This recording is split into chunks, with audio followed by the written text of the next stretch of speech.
ওকে, আজকের ক্লাসে আমরা আরো কিছু HTML এর ট্যাগ দেখব। তো চলো, খুব ইন্টারেস্টিং কিছু জিনিস আমরা দেখে ফেলি। আমরা যা কিছু লিখবো না কেন সেটা হচ্ছে এই বডি ট্যাগের ভিতরে লিখবো, এর বাইরে কিন্তু আমরা কোনো কিছু লিখবো না। আর অনেক কিছু আছে সেটা আমরা হেডের ভিতরে লিখবো। তো আমরা যাই লিখি সেটা হচ্ছে হেড ট্যাগ এবং বডি ট্যাগের ভিতরে থাকবে। তো সেটা আমরা আস্তে আস্তে বুঝে যাব, সমস্যা নাই। আমরা আপাতত হচ্ছে এখানে আমাদের কাজগুলো করতে থাকি। আরো কিছু ট্যাগ দেখি আমরা। যেমন ধরো, আমি একটা পি ট্যাগ নিলাম, তাহলে পি লিখে আমি হচ্ছে ট্যাব দিলাম লোরেম। এখান থেকে হচ্ছে আমি 10টা ওয়ার্ড নিলাম লোরেমের। এখন যেটা করব সেটা হচ্ছে এই যে জিনিসটা আমরা যদি আমাদের ব্রাউজারে এসে যদি আমরা রিলোড দিই, তো আমাদের ব্রাউজারটা কোথায় আছে, আমরা হচ্ছে এই যে আমার ওয়েবসাইট, এটার মধ্যে হচ্ছে এখানে আমরা যদি রিলোড দিই, আমাদের ব্রাউজারটা একটু ওপেন হোক। আমরা জানি এটা কি ওপেন হবে, অ্যাজ ইউজুয়াল এটা হচ্ছে আমাদের পি ট্যাগটা ওপেন হবে। এটা ওপেন হচ্ছে। এই যে আমাদের কিন্তু পি ট্যাগটা কিন্তু এখানে চলে আসলো। ওকে, তো আমরা পিছনে এটা কেটে দিই। এখন আমরা যেটা করব সেটা হচ্ছে এই যে লেখাটা, এই লেখাটাকে আমরা একটু মোটা করতে চাচ্ছি, যেটাকে ওয়েবের ভাষায় বলা হচ্ছে বোল্ড করা, মানে একটু মোটা সোটা করা। তুমি যদি মাইক্রোসফট ওয়ার্ড জানো তাহলে আমরা হচ্ছে এটাকে একটু কন্ট্রোল প্লাস দিয়ে বড় করে নিই। যে কন্ট্রোল প্লাস, কন্ট্রোল ধরে প্লাস দিচ্ছি, এটা বড় হচ্ছে, জুম হচ্ছে। ওকে, আবার কন্ট্রোল মাইনাস দিলে কিন্তু এটা জুম আউট হয়ে যাবে। আবার যদি তুমি কিবোর্ড থেকে কন্ট্রোল জিরো দাও, এটা কিন্তু ফিট হয়ে যাবে, একদম অ্যাকচুয়াল যে সাইজটা ওটা দেখাবে। তো আমি কন্ট্রোল প্লাস দিয়ে একটু বড় করে নিলাম। আচ্ছা, তো আমরা যেটা করব সেটা হচ্ছে আমরা চাচ্ছি আমাদের এই পিটা যেন একটু বোল্ড হয়, একটু মোটা হয়। তো এটার জন্য আমাদেরকে যেটা করতে হবে, আরেকটা ট্যাগ লিখতে হবে, সেটা হচ্ছে স্ট্রং। STRONG, এই যে স্ট্রং নামে একটা ট্যাগ আছে, এই ট্যাগটা আমাদের লিখতে হবে। এখন আমরা কিন্তু চাচ্ছি এই পিটাকে হচ্ছে কি করতে চাচ্ছি, স্ট্রং করতে চাচ্ছি, মোটা করতে চাচ্ছি। সো আমাদের যেটা করতে হবে, এই পি ট্যাগে, পি পুরো ট্যাগটাকে, জিনিসটাকে কাট করতে হবে। কিবোর্ড থেকে কন্ট্রোল এক্স দিয়ে কাট করে নিয়ে আমরা এই স্ট্রং যে ট্যাগটা আছে এটার ভিতরে আমরা দিয়ে দিতে পারি। এটা হচ্ছে একটা উপায়, তবে এটা সলিড না। তুমি যেটা করতে পারো, আমরা হচ্ছে কন্ট্রোল জেড দিয়ে একটু ব্যাকে যাই, সেটা হচ্ছে আমরা এই লেখাটাকে স্ট্রং ট্যাগের ভিতরে দিয়ে দিব। এই যে এই লেখাটাকে কন্ট্রোল এক্স দিয়ে আমরা নিয়ে নিলাম, এবং আমরা এই স্ট্রং ট্যাগটা এখান থেকে ফেলে দিয়ে আমরা হচ্ছে এখানে নিয়ে নেব STRONG, স্ট্রং ট্যাগ। তার মানে আমরা কি করলাম, পি ট্যাগের ভিতরে কিন্তু আমরা আরেকটা ট্যাগ লিখলাম। তার মানে আমরা একটা জিনিস বুঝলাম, আমি লেখাটা দিয়ে দিই কন্ট্রোল ভি পেস্ট। দেখো আমরা কি করলাম, আমরা হচ্ছে আমাদের পি ট্যাগের ভিতরে আরেকটা ট্যাগ নিলাম, স্ট্রং ট্যাগ, যার মধ্যে হচ্ছে আমরা এই লেখাটা রাখলাম। এবার যদি আমরা কন্ট্রোল এস দিয়ে সেভ দিই, এবং যদি আমরা যদি ব্রাউজারে এসে একটা রিলোড দিই, আমরা দেখবো এই যে আমাদের এই লেখাটা কিন্তু একটু বোল্ড হয়ে গেছে, একটু মোটা হয়ে গেছে।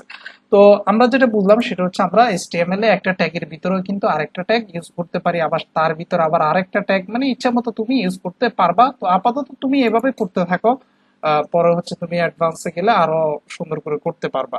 এরপরে চলো আমরা আরেকটা পি ট্যাগ নিই। সাপোজ আমি আরেকটা পি নিলাম লোরেম। লোরেম থেকে আমি হচ্ছে এখানে 5টা ওয়ার্ড নিলাম, সরি, লোরেম থেকে 5 ট্যাগ, 5টা ওয়ার্ড নিলাম। সো অ্যাজ ইউজুয়াল এটা কিন্তু একটা এই যে পি ট্যাগের মতোই আসবে। এখানে আমরা চাচ্ছি এটাকে হচ্ছে একটু ইটালিক, মানে হচ্ছে একটু বাঁকানো করে দিতে, এই লেখাটাকে ইটালিক করে দিতে।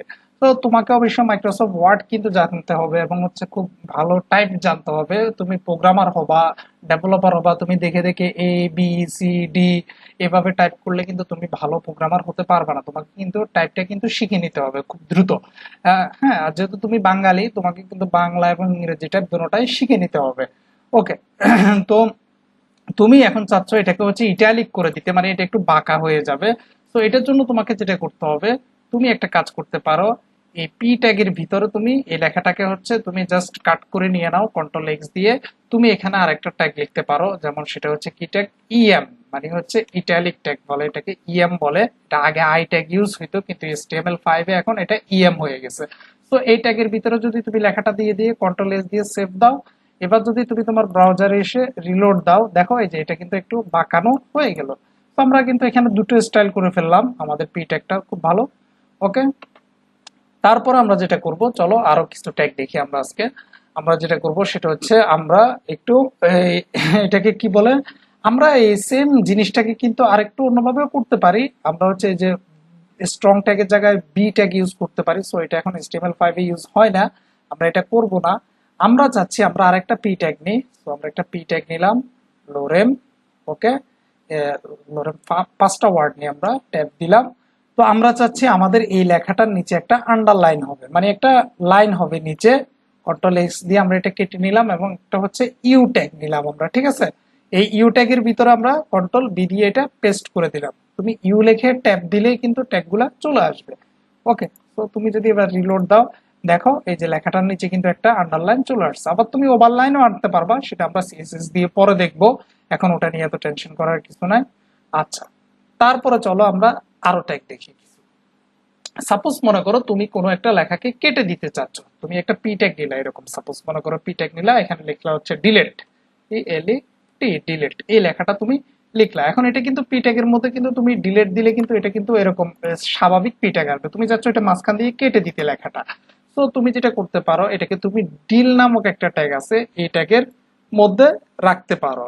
সাপোজ ধরো কন্ট্রোল এক্স, তুমি ডিইএল ডিল নামক ট্যাগ নিলা, নিয়ে এটাকে হচ্ছে রেখে দিলা। এবার যদি তুমি এটাকে যদি তুমি রিলোড দাও, তাহলে দেখবে এটা কিন্তু কেটে গেছে। সো এগুলো কিন্তু তোমার অনেক ইউজ করা লাগবে। সাপোজ ধরো তুমি যদি এই জিনিসটা কোথায় ইউজ করা লাগতে পারে, তুমি মনে করো একটা পি ট্যাগ নিলা, এর মধ্যে তুমি লিখলা হচ্ছে 400 টাকা, তারপরে লিখলা হচ্ছে সাপোজ মনে করো 500 টাকা। ওকে, আমি একটু স্পেস দিয়ে দিই, 500 টাকা। এখন তুমি চাচ্ছ হচ্ছে 400টাকে তুমি হচ্ছে কেটে দিবা, 500টা হচ্ছে থাকবে, বা 500টাকে তুমি কেটে দিবা। তো তুমি 500 টাকা এটাকে হচ্ছে একটা কাট করে নাও কন্ট্রোল এক্স দিয়ে, এখানে একটা ডিল ট্যাগ নাও, যতটুকুকে তুমি কেটে দিতে চাচ্ছ ওটাকে ডিল ট্যাগের ভিতরে তুমি দিয়ে দাও। দিয়ে বা যদি তুমি রিলোড দাও, তুমি দেখবা এই যে 400 টাকা, এটা 500 টাকা ছিল, কেটে হচ্ছে 400 টাকা হয়ে গেছে। আমরা যদি এটাকে আগে দিতাম তাহলে আগে আসতো। তো তোমার হচ্ছে এই জিনিসগুলো জাস্ট প্র্যাকটিস করতে হবে, আর কোনো কিছু না। তোমাকে কিন্তু ভিডিও দেখলে কিন্তু কোনো লাভ হবে না, তুমি কিছুই বুঝবা না যতক্ষণ পর্যন্ত তুমি কিন্তু হাতে কলমে প্র্যাকটিস না করো। ওকে, আরেকটা ট্যাগ দেখি আমরা। সাপোজ মনে করো আমরা একটা পি ট্যাগ নিই, এটার জন্য হচ্ছে আমরা 15টা ওয়ার্ড নিই, লোরেম 15টা ওয়ার্ড নিলাম আমরা। এখন আমরা চাচ্ছি আমাদের এই যে কথাটা আছে এখানে, এই কথাটাকে কিন্তু আমরা একটু মার্কিং করে রাখতে চাচ্ছি, মানে এটা আমাদের ধরো খুব ইম্পর্টেন্ট কোনো একটা কথা, যে কারণে আমরা হচ্ছে এটাকে কি করব, একটু মার্ক করে রাখবো। তো যে করতে পারি, এই জিনিসটাকে আমরা হচ্ছে একটু কাট করে নিয়ে নিই কন্ট্রোল এক্স দিয়ে, এবং এখানে HTML এর মার্ক নামে একটা ট্যাগ আছে। তো তুমি যদি এই যেভাবে লিখে, সরি এখানে হচ্ছে বুটস্ট্র্যাপের একটা জিনিস আমার প্লাগইন আছে, যে কারণে এটা চলে আসছে। তো তুমি হচ্ছে এম MARK মার্ক, ওকে, এটা লেখো, লিখে হচ্ছে তুমি ট্যাপ দাও। আচ্ছা, আসতেছে না, আমরা হচ্ছে ম্যানুয়ালি লিখে ফেলি, একটা রাইট অ্যাঙ্গেল MARK মার্ক, একটা হচ্ছে আমাদের হবে এখানে left angle, right angle, left angle. এটা কিন্তু এই যে চলে আসলো, কিন্তু লেখার সাথে সাথে সাজেস্ট করে চলে আসলো মার্ক ট্যাগ। তো আমরা এই কথাটাকে মার্ক ট্যাগের ভিতরে ঢুকাই দিলাম, পেস্ট করে দিলাম। এবার যদি আমরা আমাদের ব্রাউজারে এসে যদি রিলোড দিই, দেখো এই কথাটা কিন্তু ডিফল্ট ভাবে একটা এই যে কালারে কিন্তু এটা কিন্তু মার্ক হয়ে গেছে। এই কালারটাও তুমি চেঞ্জ করতে পারবা, তোমার টেনশন করার কিছু নাই। তুমি যখন সিএসএস শিখবা তখন তুমি এরকম সুন্দর সুন্দর অনেক কিছু তুমি হচ্ছে পারবা, এগুলা চেঞ্জ করতে পারবা, এটা তোমার জন্য কোনো ব্যাপারে না। আচ্ছা, তো তাহলে তুমি কি শিখলা? তুমি হচ্ছে দেখো মোটামুটি এই যে অনেকগুলা জিনিস তুমি শিখে ফেললা। HTML এর যে জিনিসগুলো, এগুলো কিন্তু তোমাকে জানতে হবে, ঠিক আছে। তারপরে তুমি আরো কিছু জিনিস তুমি দেখতে পারো, যে সেটা হচ্ছে এই হচ্ছে আমরা আর কি দেখতে পারি, আমরা হচ্ছে সাপোজ মনে করো হচ্ছে সাবস্ক্রিপ্ট, সুপার স্ক্রিপ্ট বলে কিছু ট্যাগ আছে, সেই জিনিসগুলো চলো আমরা একটু দেখি। সাপোজ তুমি মনে করো এখানে একটা পি নাও, এখানে একটা পি ট্যাগ নাও তুমি। ওকে, পি ট্যাগ নিলা তুমি, এই পি ট্যাগের মধ্যে তুমি হচ্ছে সাপোজ লিখলা হচ্ছে বাংলাদেশ, বাংলাদেশ। ওকে, বাংলাদেশ লেখার পর এটা কিন্তু পি ট্যাগে কি অ্যাজ ইউজুয়াল স্বাভাবিকভাবে চলে আসবে। এখন এই তুমি চাচ্ছ বাংলাদেশের ভিতরে হচ্ছে ঢাকা আছে, তো তুমি হচ্ছে এখানে একটা সুপ নামে একটা ট্যাগ আছে, এই যে এখানে SUP সুপ নামে একটা ট্যাগ আছে, এই ট্যাগের ভিতরে তুমি লিখে দাও DHAK ঢাকা। এবার যদি রিলোড দাও, দেখো এই যে ঢাকাটা কিন্তু একটু উপরে চলে আসছে, ঠিক আছে। ওই যে আমরা A+B হোল স্কয়ার এভাবে লিখি না, সাপোজ এই জিনিসটা কিন্তু তুমি কিন্তু এই ট্যাগটা দিয়ে লিখতে পারো, ঠিক আছে। সাপোজ তুমি এটা একটু, যদিও তোমার কাছে এখন একটু অকওয়ার্ড লাগবে জিনিসটা, আমরা কিন্তু এই ঢাকাটাকে সুপার স্ক্রিপ্ট ট্যাগের মধ্যে রাখার কারণে এটা কিন্তু উপরে চলে আসছে। আবার যদি আমরা দেখো এই সেম জিনিসটাকে আমরা একটা কপি করে ফেলি, এখান থেকে কন্ট্রোল C দিয়ে কপি করলাম, কন্ট্রোল V দিয়ে হচ্ছে পেস্ট করে ফেলি। এখানে আমরা সাব ট্যাগের পরিবর্তে সুব ট্যাগের পরিবর্তে সাব ট্যাগ লিখে ফেলি। সাব, এখানেও হবে আমার সাব, সাবট্যাব লিখে ফেললাম।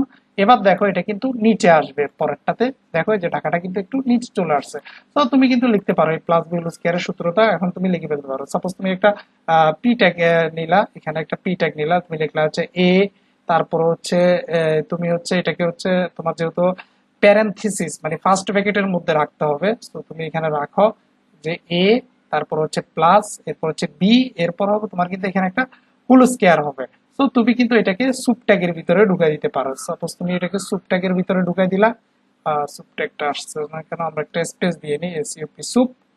এই যে সুপ ট্যাগের মধ্যে তুমি কিন্তু একটা তোমার এখানে যেটা হচ্ছে হুল স্কয়ারটা আমার হচ্ছে কিবোর্ডে, এটা কোথায় আছে একটু দেখি, কোথায় গেল। সাপোজ আমরা মনে করো এখানে 2 দিয়ে দিলাম, হ্যাঁ, এ প্লাস বি হোল স্কয়ার এই জিনিসটা আমরা লিখতে চাচ্ছি। সো এবার তুমি হচ্ছে রিলোড দাও, দেখো এটা কিন্তু এই যে তোমার এই প্লাস বি হোল স্কয়ার চলে আসলো।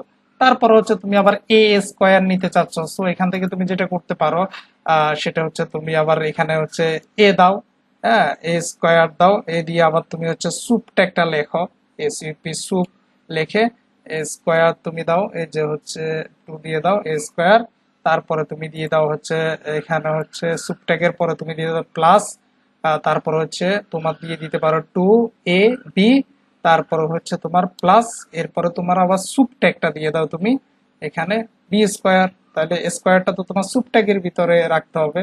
সো তুমি এখানে সুপ ট্যাগ দিয়ে দাও, এখানে হচ্ছে তোমার এই যে স্কয়ারটা দিয়ে দাও। ওকে, কন্ট্রোল এস দিয়ে সেভ দিলা।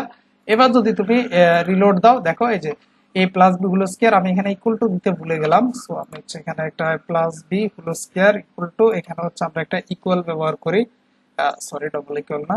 ওকে, তো তুমি যেটা করতে পারো দেখো a plus b whole square equal to a square plus 2ab plus b square, তুমি কিন্তু এই কথাটা লিখে ফেললে। এটা কিন্তু তোমাকে প্র্যাকটিস করতে হবে, ঠিক আছে? তো কোনো কিছু এভাবে উপরে মার্ক করে রাখার জন্য তুমি যেটা করতে পারো সুব ট্যাগ লিখতে পারো, আর যদি কোনো কিছু তোমার নিচে লিখতে চাও তাহলে হচ্ছে তুমি সাবস্ক্রিপ্ট ট্যাগ বলে এটাকে, এই ট্যাগগুলা তুমি হচ্ছে ইউজ করতে পারো, এটা তোমার করার দরকার হবে অনেক, ঠিক আছে? আচ্ছা, তারপরে হচ্ছে আমরা এরপরের ভিডিওতে হচ্ছে আমরা যেটা দেখবো সেটা হচ্ছে আরেকটা ইন্টারেস্টিং বিষয়। তো চলো আমরা হচ্ছে আজকের জন্য হচ্ছে এখানে ক্লাসটা শেষ করলাম।